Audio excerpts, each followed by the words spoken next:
Okay, it's episode 43 of the under-season show, and what are we wearing? Mate, we are decked out. There's a collaboration happening here between Dixon Flannel and mighty Mel Schmiller Jr. of Dark Side of the Grill. And this is his limited edition collab party shirt. And you can get these now wherever they sell Dixons. And fuck yeah, mate, we look trick. And why we got our buttons undone? Because that's the only way. I don't think these things won't actually let me do the button up, bro. I'm pretty sure you just have to let the beast go wild. That's a 3XL too. Fucking oath it is. This is the way Mel would wear it, right? If you ever go to a festival and it's hot and you see Mel and it's late in the evening, he'll have his buttons undone. He's a beautiful specimen. He is. Right, so if you're wondering why we have our button undone, it's to celebrate our good friend Mel Schmiller Jr. Dark Side of the Grill. From Dark Side of the Grill. All right, onto the show. Who do we have introing the show today? The one and only Diego. Hi guys, it's Diego here from Brazilian Flame Barbecue. Are you guys watching Under Season Barbecue Show? Please head to YouTube and watch them all. What a legend. Love you, Diego. He's got to be the hardest working man at Meat Stock, bro. He does. So Diego is from Brazilian Flame Barbecue here in Australia. He does some crazy stuff. He's full of passion. I think he has like 3 or 4 barbecue restaurants in Australia now. You never see him unless there's rotating meat in the background. That's the only time I ever see him. And he's kind of become famous at Meat Stock and in Australia. And he's feeding, what is it, thousands of people every festival. And he's doing it with this sort of like rotating, spinning mechanisms that people can't get enough of. That's it. He's the Speedy Gonzalez of the barbecue world, mate. The guy does not stop. He's always doing something. And not only restaurants, this guy will cater anywhere, bro. So if you want some finger-licking Brazilian barbecue, hit the boys up. Do you know he invented the finger thermometer test? Have you seen it? No. So he doesn't have a thermopen and he doesn't do it by feel, but he just pushes his finger into the meat. And if it goes in, then it's tender enough. Yeah, sick. Okay, I've also got a second thing that we need to talk about before we do this episode, and it's pretty cool. And I'm going to play the video and you're going to tell me what the hell's going on. We ready? We are. So what's happening here, we have a beautiful, tasty can of sour cherry Born Dry walking past a massive line outside of a barbecue joint. Not just any ordinary barbecue joint, though. This is the Burnt Bean Co. in Texas, recent winner of the #1 spot in the Texas Monthly magazine, and Super Dave there is shotgunning that can down the gullet. So these guys came over to Meat Stock Sydney and got absolutely addicted to this stuff. Dave hit me up and said, bro, we need to sort some of this out, get it over to Texas. And a good friend of the show, Mitch, he was on his way over there, sacrificed about 13 kilos of carry-on to take 2 cases over to the boys. And, yeah, good things are happening. Well, that's pretty cool, right? This is a little water brand that is your baby and we've kind of developed here in Australia. But the fact that the Burnt Bean Co. fell in love with this stuff while they were out in Australia and we've got some deliveries to them, I think is worthy of a celebration. That's it, mate. Now we just got to figure out how to get it available in America. Cheers. I'm really regretting not shaking your can up too. Fuck, I nearly that's good. spat my drink out then that you said that. You should have, mate. Waterworks. I would have put it all over the TV. But no, that's so cool, and we appreciate you guys. Yeah, thank you, Super Dave. What a bunch of champions, though, all round. That's it. And on that note, too, if you want to wrap your lips around some of these yourself, we have a discount code. Use under10 in the checkout at borndry.com.au and you get 10% off your whole order. Yeah, so if you're in Australia, you can get it delivered anywhere, yeah? Yeah, fuck yeah. All right, and I will say this is a tasty, refreshing can of beverage. Fucking oath it is. All right, so tell me, what's in this episode? Hey, before you get started, I'm not going to be able to suck in for this long. If things get out of hand over here, you need to tell me, all right? It's all right, mate. We can do a fair bit in post-edit. If you can't see, we've got our shirts unbuttoned, and it's a lovely look because I'm a bigger boy than you. That's it. You got way less tattoos on the I've got no tattoos on my chest, and I've got a hairy, white-haired chest. So they call you the bear for a reason, mate. All right. What have we got inside this episode? Righto, besides looking fucking awesome, we've got some jalapeno popper roulette. We've also got the world's biggest cleaver, and we are hooking straight back into the top 50, going from 35 to 30. Right. Well, I'm excited, so let's just jump straight into it. It's dishes of the week. Now, you may have noticed that the fuck up of the week is not the first thing we're doing anymore, and that's because it's now going to be at the end. Oh, you're keeping people on their toes, Keeping bro. it fresh. Okay, let's jump into this one here. Now, this was a video sent into us by BBQ 704NL. Now, the NL stands for the Netherlands. So this was sent into us all the way from the Netherlands. And a few weeks ago, you made Texas Twinkies, a.k.a. jalapeno poppers. Yeah, but with the addition of brisket stuffed inside. And yeah, we got pulled up in the comments. Someone mentioned that a Texas Twinkie has to be wrapped in sausage, but I was under the impression that that turned it into an armadillo egg. Okay, well, if you know, let us know in the comments because we'd love to get to the bottom of this one. That's it. And either way, it's all fucking delicious. Yes, well, these are jalapeno poppers, but they are Russian roulette jalapeno poppers. And if you've been watching the video while we've been rambling, you'll notice that in amongst the jalapenos, there's a red chili in there. Someone stuffed the old bird's eye in there, have they? It's a bit of a loaded surprise. So he says in one of these jalapeno poppers is a red chili pepper and it's hidden. And I served these during the Traeger Day event. Personally, I think it's the best barbecue snack. What do you think? Is what he asks. Yeah, I love making them, and then sort of if you're doing a longer cook, you pop these in at the start and you've got yourself a nice half-cooked snack. Yeah, okay, it's a good idea. Yeah. So he says, you need to tell people before serving these. He was really adamant about it. Like, you need to tell people. Twice he told me, right? I don't think you do. No, you definitely don't, mate. You might be a bit more upfront in the Netherlands, but we certainly aren't. I think if you don't tell people, it's funnier. That's it. It's almost just a version of fuck around and find out, isn't it?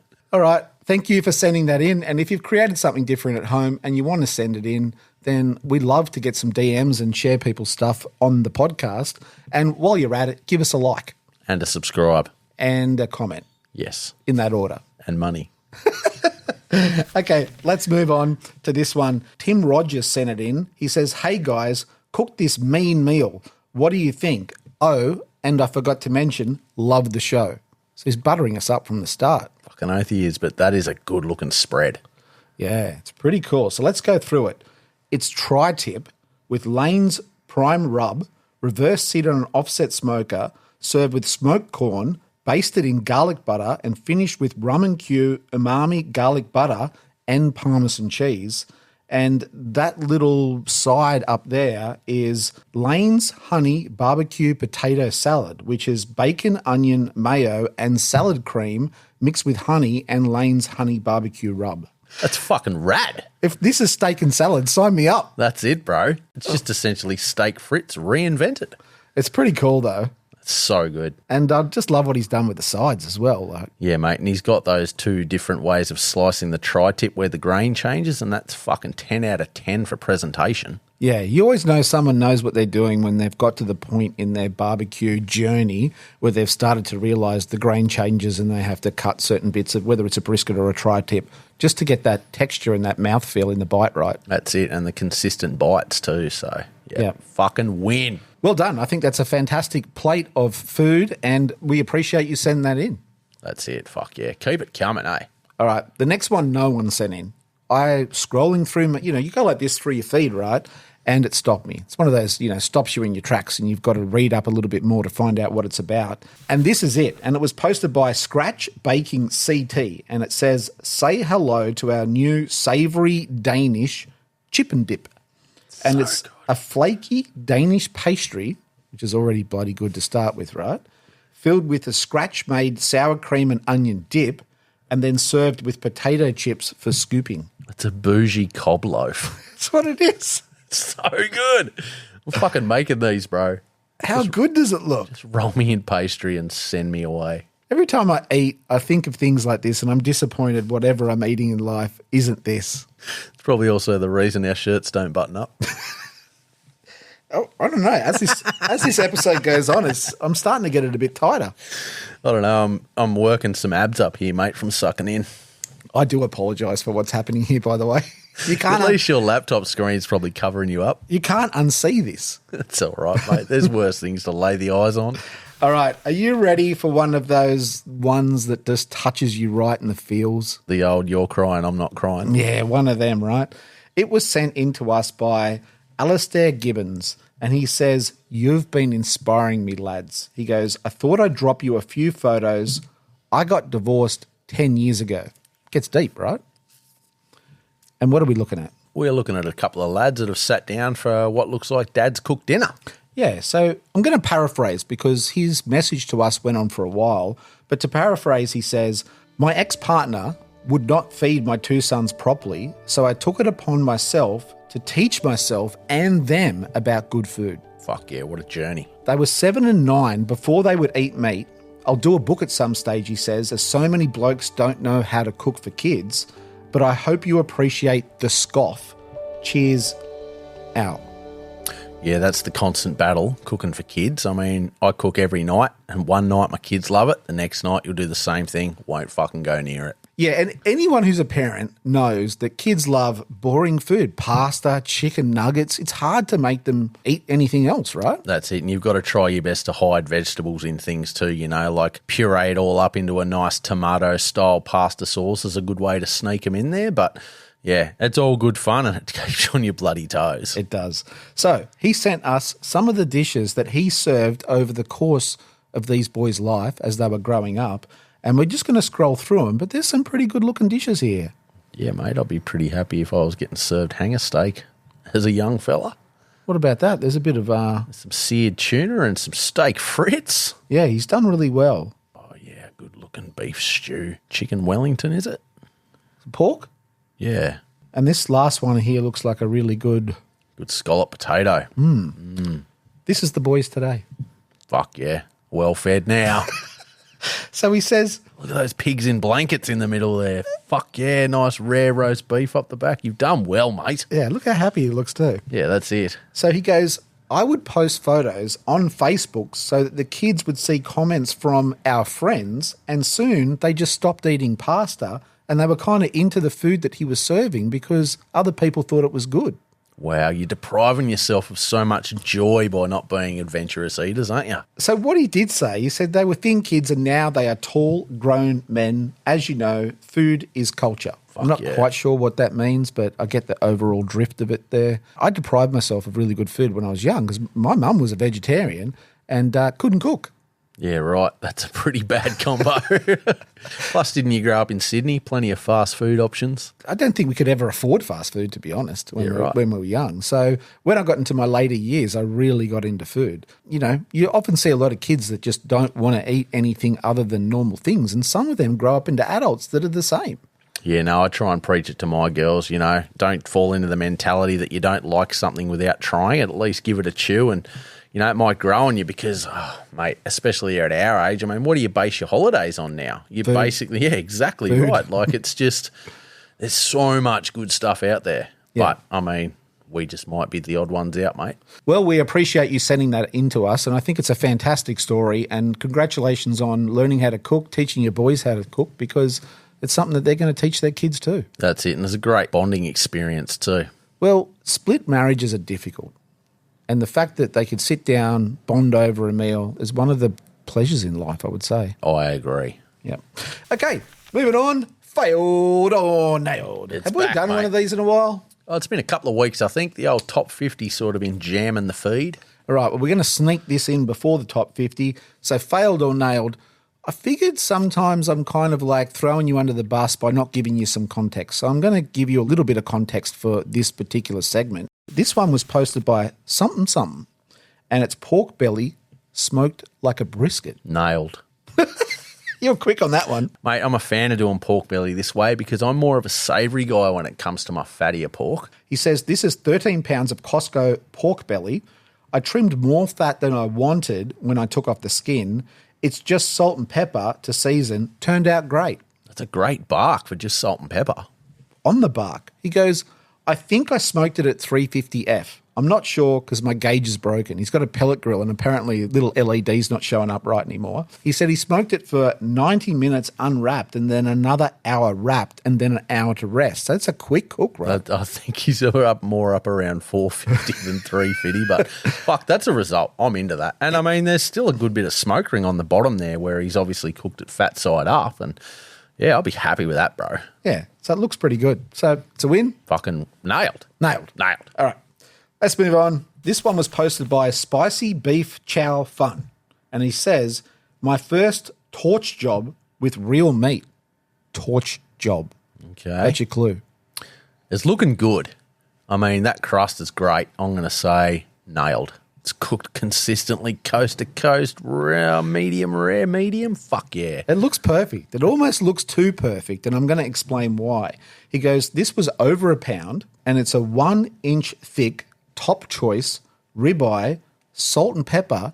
He sous vide it at 129F for 1 hour and 45 minutes. Didn't do the dishwasher, I don't think. Yeah, right. You're missing out, buddy. So 1 hour and 45 minutes sous vide. He patted it dry and then he torched it for 15 to 17 seconds each side with a Thermo Maven meat torch. Have you ever heard of this before? No, but that's a fucking turbo crust. It is. So that crust came in 15 seconds. It's like a steak brulee. It's wild, isn't it? Sick. And it's a good-looking crust, and he's got the interior of this steak perfect, obviously, because he sous vide it. But he says, this is it. This is the link that he posted. He says, the torch is quite the beast. It's not something you use in the kitchen. Take it outside, he says. And it's promoted as the Dragon's Fury Blaster. Bro, you can use it for weeding. It says on the Amazon page, unleash up to 3,272 Fahrenheit of instant heat. No waiting, just blazing. Just blazing. My only sort of gripe now that we're investigating, and he's kind of missing out on some of the steps that add flavour to the cook. Yeah. So, I mean, it's still a banging looking steak cook-wise, but he's probably missed out with the potentially cooking it in the smoker for the reverse sear and then, you know, not cooking it in butter or any sort of fat at the end. But, fuck, it still looks good. It's still a nailed. It does.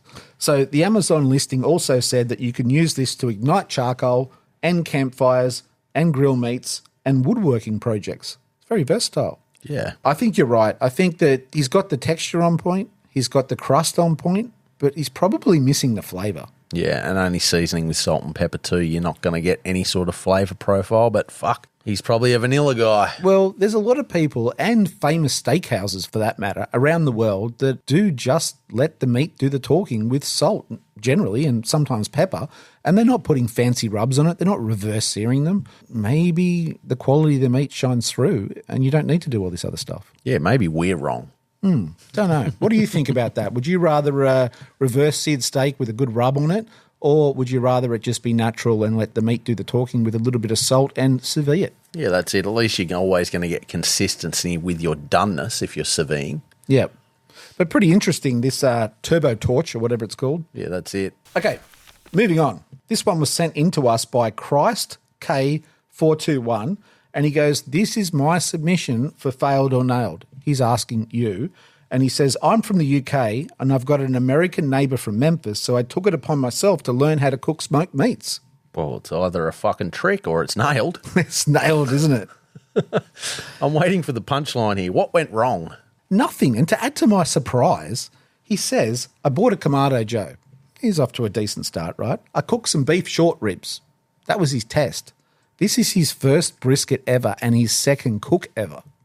Head and shoulders above our first brisket, so you're already winning. He says, after the beef short ribs turned out well, I decided to invite 15 people around and I smoked a 9-kilo brisket.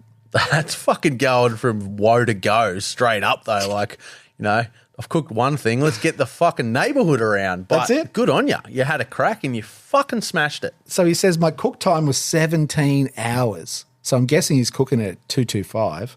He wrapped it in butcher's paper, and that included a 4-hour rest, mind you. And then he wrapped it in a towel in an insulated box to let it rest. I'm a big fan of the show. Keep it up, he says. Yeah, it's fucking rad. He's done well, eh? He's done well. Do you have any advice for him? Maybe don't leave it in the smoke itself for so long. Like on that last picture, the smoke ring was well and truly penetrated and could have been responsible for some of those drier bits. But the more you cook, the more corners you can find out that you can cut so that you reduce your cooking time. But it's all a journey, bro. Yeah, but once you get those Kamados dialed in, there's not really much mucking around with them. If you said 17 hours to me on a Weber kettle or even a bullet smoker, right, I'd be like, oh, God, you got to take it off. You got to replace a water pan. You got to try and redo your charcoal. You probably got the whole cook done on one lot of fuel. Yeah, fuck yeah. Yeah, those ceramic cookers, they hold the heat well. All right.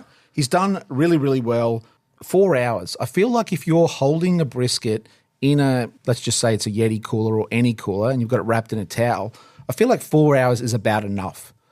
I don't care what anyone says. Eventually they kind of lose their temp, and I feel like they seize up a little bit. Yeah, I agree. But also to make sure you wash that towel thoroughly afterwards. So you don't have a boomer fat fire. That's it. But I will say, I think you've done a smashing job. First ever brisket can only get better from here. Fucking oath. And I don't know, man. It can get worse than that. That's a fucking good job. I probably haven't cooked one that good myself. But I've cooked a lot. All right, last one. Oh, is this a tech deck competition or a overcooked brisket?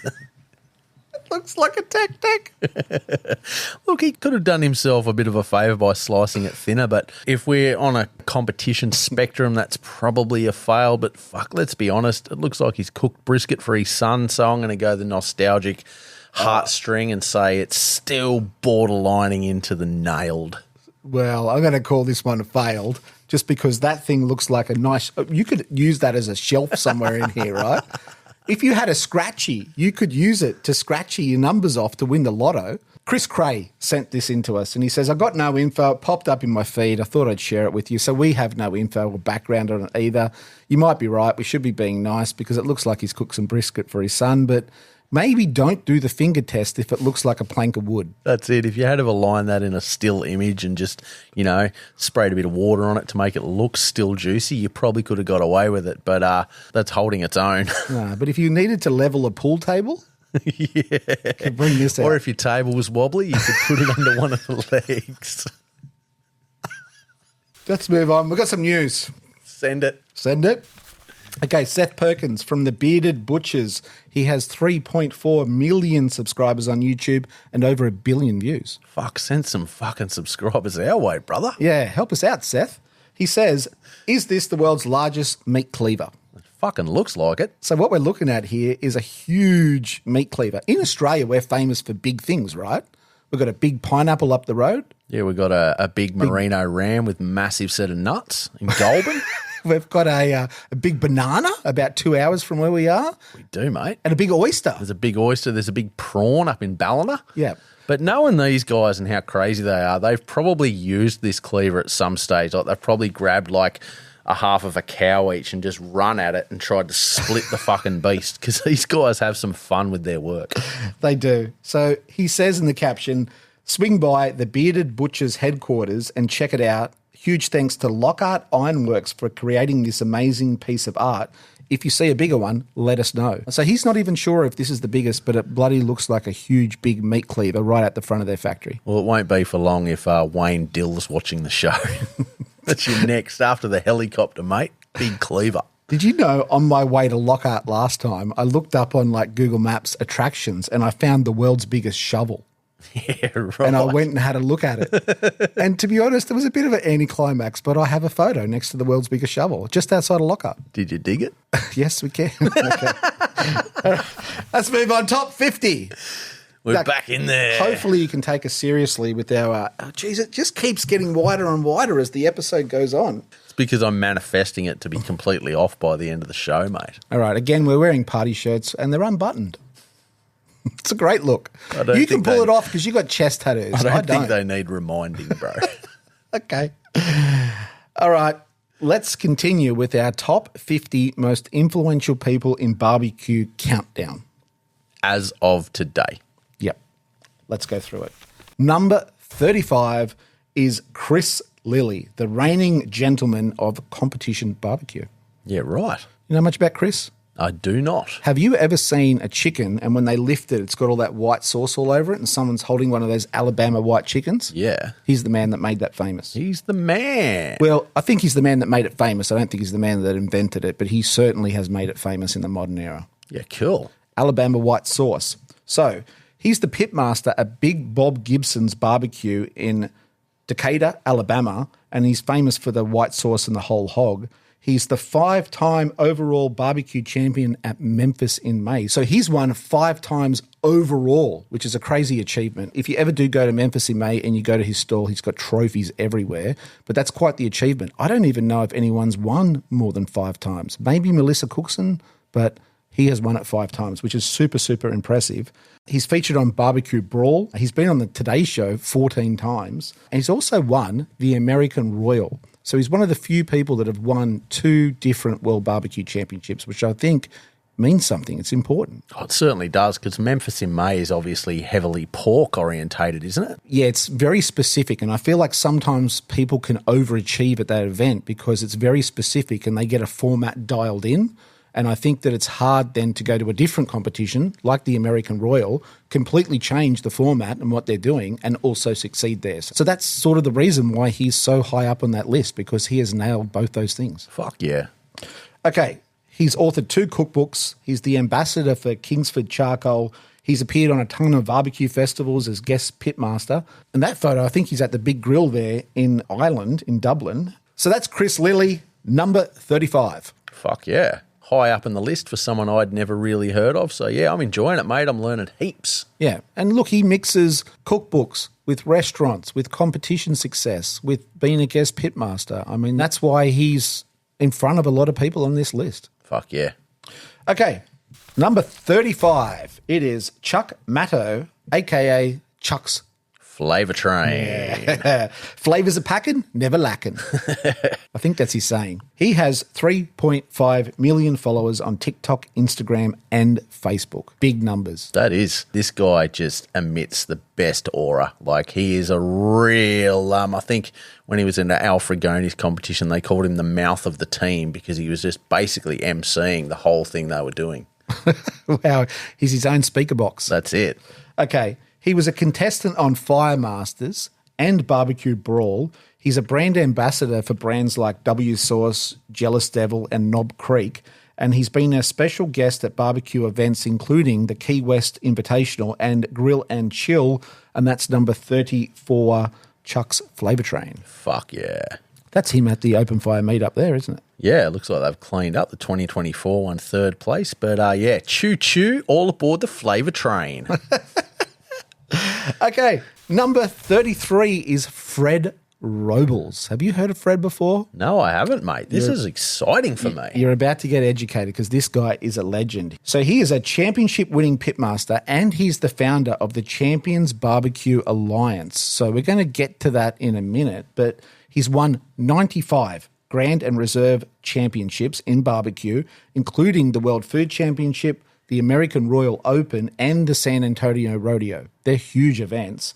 He owns and operates Rio Valley Meats. He's the creator of the Rio Smoke Barbecue label of rubs.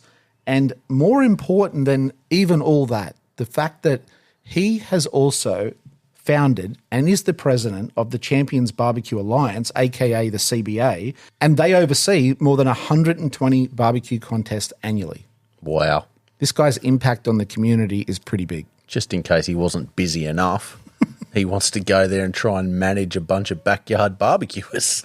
Yeah, I met him at the World Championship too, and he's such a lovely guy. And he's good friends with Ernest Cervantes as well. So it's pretty impressive to see both of these guys go from competitive barbecue and then become successful in their own right, one with a restaurant and one running a whole barbecue sanctioning body. Yeah, fuck yeah. It's just great to see passionate people taking the reins. Yeah, so congratulations. And let's move on to the next one. This is 32. We're starting to count down these numbers, right? We're getting towards the pointy end. And this is Mike and Mark Black. So 2 for 1. Yeah. We've tried to avoid having 2 people together or a group of people together, but there's just some instances in this list that we can't separate people. They're joined at the hip. And they are the co-owners of the busiest and I think the fastest growing barbecue restaurants in Texas called Terry Black's. Yeah, cool. If you've been to Texas, you can't avoid seeing a Terry Black's. They usually got a line up out the front. They're busy. There's cars everywhere. They look cool. There's neon signs out the front. And the barbecue's pretty bloody good. Fuck yeah. So let's go into it a little bit. They co-founded Terry Black's Barbecue. They have locations in Austin, Dallas, Lockhart, Waco, and Fort Worth, and they have new locations planned for Houston, Nashville, and San Antonio. Jesus, really spreading it out. Yeah, now these guys are a powerhouse, and they are setting the standard for traditional Texas barbecue at scale. Their Austin location regularly serves about 3,000 people a day. Fucking hell. It's like more than the people in the town I grew up in. Yeah, and they're feeding this many people. And not only are they doing that, but the barbecue is good. A lot of people, when they get into barbecue and they try to scale, they get into these points where they just can't keep the quality everywhere. And people come and get disappointed, and then it becomes like a big chain and the quality's terrible. But these guys, I don't think it matters what Terry Blacks you go to. The barbecue's still good. And the fact that they've scaled it and kept the quality of the barbecue, I think is a real testament to them. They've got these big neons, the jumbo beef ribs they're famous for, their legacy that has come from the Blacks' name in barbecue, the youth, the passion. They've got it all going on. It's hard not to be a fan. Well, that's it. It seems like they're only getting started too. They both look quite young and, yeah, just going to steer the ship into the new age. Yeah. Now, look, there's a whole history into how Terry Blacks got started. If you're interested, jump online, Google it. There's plenty of information out there. It is a real web of history and family tradition, but you can't deny that these guys have taken that and run with it, and they have one of the most successful barbecue restaurants in Texas. Fuck yeah. Okay, number 31. This is an interesting one because It looks interesting. we are blending people with huge social media followings together with people who don't have any real social media following, and then trying to kind of determine where they fit on this list, right? And it is a bit of a combination of, well, what's important? But it's not just social media following. It's a combination of a lot of things. But sometimes you run into people like this, and his name is Maxim Demon, and he's the founder of Grill Hunters, and it's a global platform dedicated to live fire cooking. Now, I had to scour the web to find a picture of him, and I only found two. Yeah, right. That's one. This is the other one. It's just a man that lets his work speak for him, I guess. So this is the big one. He has 1.5 million subscribers and 1 billion views on YouTube. He's got 5 million followers on Facebook, TikTok, and Instagram. And he's done collaborations with Meter Maid, Nomad Grills, Bradley Smoker, and Napoleon. The guy's a powerhouse, and those numbers are massive. How the fuck has he only got 2 photos on the internet then? Well, he's got thousands and thousands of like videos of him cooking barbecue. He obviously features in his videos, but I wanted to find a still of the guy, but he obviously doesn't stand still for photos. That's it. And that is a cracking looking rack of lamb he's got on the grill there. Yeah. Just the fact he's had such an influence of people who have been inspired to get out and cook outdoors and with fire, because he's made such a mark, having so many people not only follow him but continually watch his content. Well, that's it. You know, if someone's out there doing something where, you know, ultimately inspires you to go light the fire and cook something that you've never done before, that's fucking worth its weight in thousands of followers. Yeah. But in terms of social media following, 1 billion views. Wow. Wild. Okay. That wraps up this week. Next week we start at 30. Yeah, mate, we're into the top 30. Things are getting pointy. All right. Well, I'm kind of like, do you feel like we're doing all right so far? Has there been anyone jump in there that you go, they don't belong there? No, well, I mean, there's obviously been a few that I haven't known, but once you start to reel out the credentials, it's like, oh, fuck yeah, they do deserve a place here. But also, too, there's going to be people that will miss out that maybe should have been higher, but you're never going to win. That's why I'm glad it's your list. Rightio, so we still have 30 to go. Yeah, there's still lots of room for some big people. Yeah. Okay, let's move on to barbecue backyards. Fuck yeah, it's been a while. Yes, it has been. And what do you make of this backyard? It's either a very camouflage setup or this is the before pick. But that's a pretty rough-looking backyard, right? Look, mate, it's been neglected. You've got an outdoor setting there that looks like it got packed away back in the early 2000s. And that was probably the last time they did the hedges or mowed the lawn. That's exactly right. But it's not. You're wrong. That's a barbecue school. Yeah, right. It's just over the back that you can't see, right? Well, look at this next photo. That might help you a little bit to see the vision that he had and what he's done. Oh, so it was a before pick. Of course it was. Okay, but what he's done here is he's sort of cleared the backyard that was a mess, and he started to create a big outdoor like pergola thing. Yeah, he's already got the cooker in there too. Yeah, it looks messy because there's obviously been a bit of rain happen while they've been doing the earthworks, but fuck yeah, I'm impressed. Yeah, he's got a big concrete pad down and he's built a big sort of open outdoor cooking area.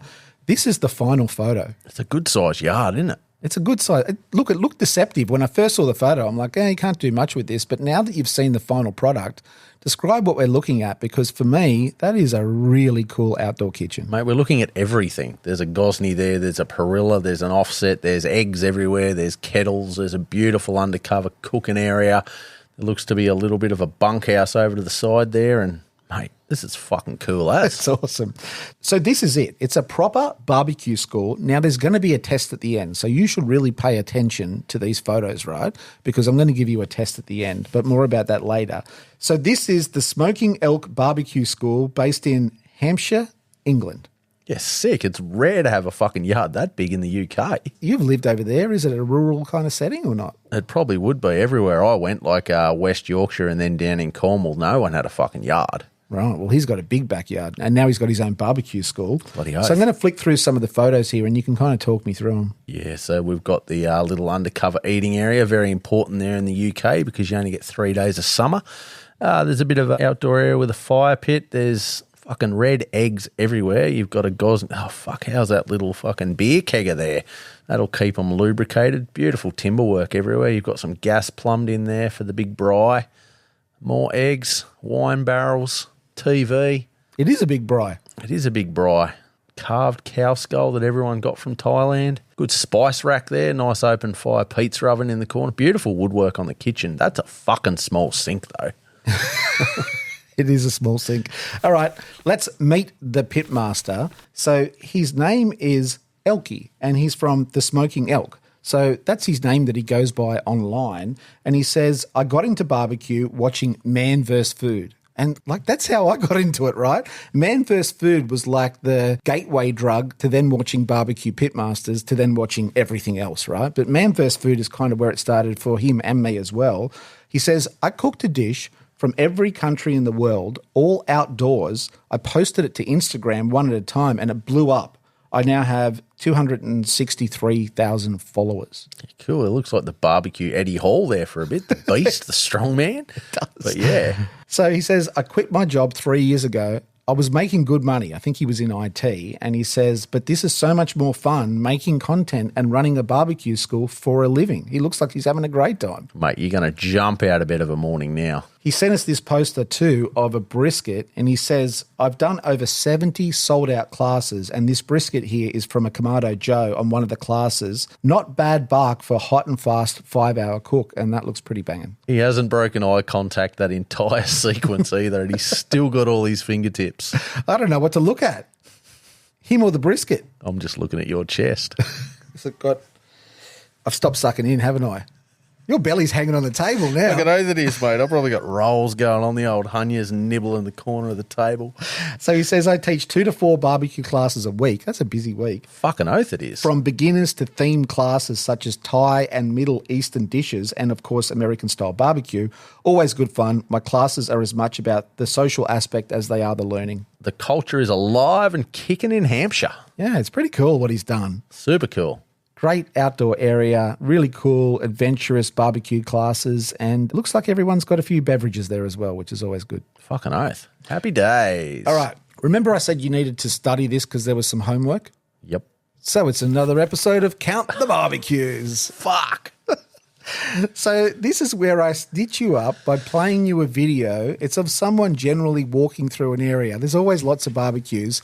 You've got to count them and then say what they are. So Usually moving at double speed too. So it could be an egg or a kettle or something like that. You can shorten the names up if you want, but I need something that you kind of know what kind of – you can't just go 1, 2, 3, 4, 5, right? So we're going to go through them and you're going to try and count them. Are you ready? Let's go. This is going to go quick. Ready? Yep. Okay, there's 3 kettles. There's something under there. 4 kettles. 1 egg, 2 egg, 3 egg. 4 eggs there that I saw. There's no barbecues there. There's the big braai in the middle. There's the pizza oven. There's another egg. I think I counted that. 2 there, 2, 1 there. There was a gas 4 burner there at the back there. You missed the offset.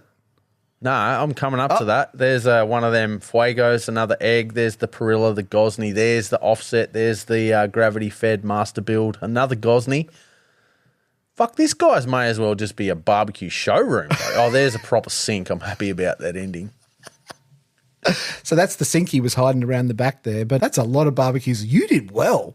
Yeah, I did okay. No, I think I probably you did really counted some of the eggs a few times. I reckon he's probably rocking about 8 eggs, 4 kettles, the offset, the master built. Yeah, he's probably up around the 20s. Yep, he's got a lot of barbecues there, but I'm guessing if you go to one of his classes, he's trying to teach you how to cook on all sorts of different apparatuses. Yeah, that's it. And I mean, if you thin the classes out, everyone will essentially be able to have their own egg too to do their own cook. So that's fucking cool. All right, well, thank you, Elkie, for sending that in to us. You're a legend, mate, and what you've created and what you've built here is a credit to you because you had the vision. You saw that block of land at the back there and you had the vision to build something like this, and I think you've done an epic job, and congratulations on your success being a content creator because that ain't easy either. Fuck no, and if we're ever over in the UK, we might come and say g'day. Rightio. Next segment is Raid My Barbecue. Oh, you just throw me under the bus again. This is where I have some fun. Now, keep in mind, people send these in to us. It's not us just pulling random things that we're rating there and like giving people scores that maybe they deserve or don't deserve. They're sending them into us. They're after your advice. I know. You are the Daniel Vaughan of rating barbecue platters based in Australia. The Temu version anyway. All right. This one was sent in to us by Mrs. Sippy Barbecue. Now, they're based in Western Australia, and she says, I just watched your story on platters. This one is one we made up at Mississippi's. I just got the reference. It's not Mississippi. It's Mississippi. Yeah. It's a fucking pun, bro. You would have seen where it clicked, right? I never knew. There you go. There's some free promo, Mississippi. All right, that's not something I'm proud of, but this is something that she says she was proud of. So talk me through it and give it a score. Righto, so we've got mac and cheese, some pulled pork, some potato salad, cornbread, some sliced brisket, coleslaw, sauces, smoked wings, smoked snags, and some pickled onion. It is a very sort of entry-level platter in the scheme that everything is very traditional, not taking anything away from it. That brisket looks beautifully cooked, a bit of the fatty part. It's a very old-schooly sort of platter, isn't it? Yeah, look, I am a sucker for the new school and a heap of variety, so I'm going to have to go with this one. Let's go a 7.6. 7.6. Rightio. That's the final score. Thank you for sending that in to us. We appreciate it. And if you want us to rate your platter and give our scientific expert opinion on your platter, then send it in. Yeah, if you want the guy that's had 4 barbecue platters in his life to rate your plate, then send it in. You've been hard on yourself. Did you judge that platter competition that was at Full Throttle? No, bro. I was too busy painting the wall. Right. Don't say it's 4. You've got to make out that you've had lots of platters. Had heaps of platters in my time, so I'm a real expert. So send them in to us in the DMs and we'll feature you on the show. So next, some merchandise, and you sent me a new one. Yeah, mate. This was a spontaneous thought I had the other day with the launch of our Worcestershire video, and what do you fucking reckon? We should make these T-shirts, yeah? They're awesome. They're fucking pretty cool, eh? Straight down the parody avenue again, and by the time this episode comes to air, these should be on our website, and we are working to sort out some better postage overseas because I know a lot of you guys in the UK and the US want to get some of these garments, but the postage here in Australia is fucking criminal. But if you're a printer in the UK or something and you want to print on our behalf and just, like hold us a bag of money for when we come over there, then reach out. We'll let I'll let you print my stuff. And yeah, as long as the T-shirts are getting around the world, mate, let's go. Yeah. So if you know anyone based in the UK or America who makes merchandise. Yeah, none of this click to print garbage. Yeah, we're not doing we want it DTM. hand screen printed and that sort of thing, like quality in, quality out. Yeah, it's got to be proper screen printed. But if you know anyone in the States or the UK that would like to license our stuff and sell it over there so that it's cheaper for you guys to buy it, then reach out to us. But in the meantime, you can jump on our website and get these sent to you anywhere in Australia, or if you pay a ridiculous amount of freight, anywhere in the world. Yeah, that's exactly right. But yeah, let's keep the Worcestershire cult going. So it's a Wu-Tang Clan logo, Worcestershire sauce No, it's T-shirt. not. It's completely original. I don't know what you're talking about. Okay, I'm starving. What's on the menu today? I feel like if we wait any longer, I'm going to be able to fit into this shirt. Righto, mate. I've got an absolute treat for you today. I've got a smoked Tex-Mex corn dog. Wow. All right, talk me through what's going on here. Righto, mate. So I went down and saw my local butcher there, Foster Ton Curry Meat and Chicken, and got some lovely butcher-made sausages there. They're beef, cheese and jalapeno. Cooked them the normal way in the Traeger, 225 super smoke for probably about an hour and 20 minutes, just until they were about 75 Celsius internal. So the sausages are cooked all the way through. So while those snags are smoking away, I'm going to make myself a corn batter. I've got some polenta, some plain flour, some granulated sugar, some salt, and some baking powder. They're our dry ingredients. And while they're in the bowl, we're giving them a bit of a mix before we add our wets in there. So we're going to throw in some buttermilk, a little bit of olive oil, an egg, and some Jibbers hot honey, just because. Right. Some hot honey. Fuck yeah, mate. It's such good stuff. And then you mix that again. Righto, mix that all up until it's a nice gloopy consistency. It feels a bit thick before you dip your snag in there, but you need it to be thick, otherwise it just falls off the sausage. So yeah, we've got that a beautiful, nice, thick yellow consistency. I actually threw this in the fridge overnight too, just so it combined beautifully. And yeah, once our snags are cooked, we've got them on some bamboo skewers because I couldn't find the proper dippy dog sticks. But anyway, whatever works, works.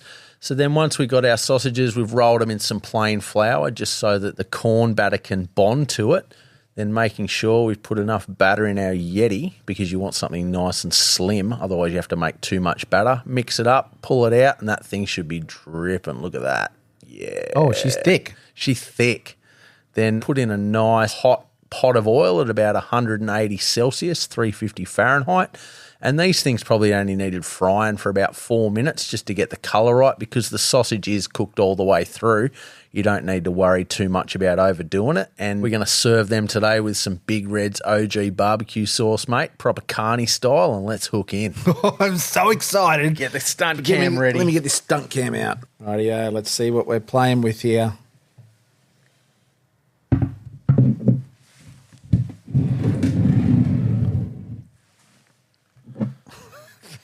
These look absolutely awesome. All right, I'm actually going to break the mold here a little bit. I'm going to stunt cam you eating one of these things. Right, I'll cheers first.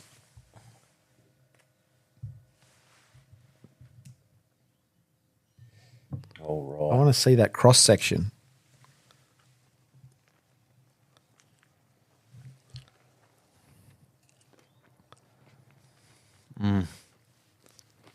You've done good. My turn now. Oh, yeah. They look awesome. What was the idea behind this? Well, I'm a sucker for a Dagwood dog, mate, when I go to the local carnival or whatever, and I love a smoked snag, and I was like, fuck, I remember talking to Glenn Dumbrell about it, actually, because he makes all those fancy cabanas, and he did mention that Lance at Big Boy Barbecue does a similar thing, like he does a barbecue-style corn dog, but, yeah, I just Googled how to make a corn batter and gave these a whirl. I think they're a fucking win, bro. They're awesome. I think having some of these out at a party's a hit. Yeah, man. Even any barbecue joints out there that want to put them on the menu, do it. Send them in. A little bit of heat shines through. But on top of that too, you don't have mystery meat in there. You've got an actual quality link sausage that's been smoked. And that flavour that hits around that batter, which has got a different texture, put the two things together, like you don't realise how shit the other ones are until you've had one of these. Yeah, fuck yeah. Give them a go. Send them in. All right. That is absolutely fantastic. I'm going to towel that up when we're done. All right. We're on to the end of the show now. Now, we've replaced the encore with the fuck up of the week. It's new. We're switching things up. We're keeping it fresh. Yeah, right. So, let's jump into it. That's a nasty fire. Fucking oath it is. Why is it every one of our fuck ups of the week is a fat fire? Because a fire is it is the epitome of a fuck up, really. So it was posted by Diver Are You Okay? That's their name. And he says, RIP to my electric smoker, but at least the brisket wasn't on when it turned into an inferno, and this thing is out of control. Fucking oath it is. It's only a small little kind of cabinet smoker, but there must have been a lot of fat in there. Fuck, the flames are up high too, so obviously the whole thing's ignited and just there's something up the top there that's very flammable and it's going. Well, he said the brisket was out, so I'm assuming there's nothing else in there. So it's not like there's pork on fire or anything like that. So my only guess is that it's a fat fire.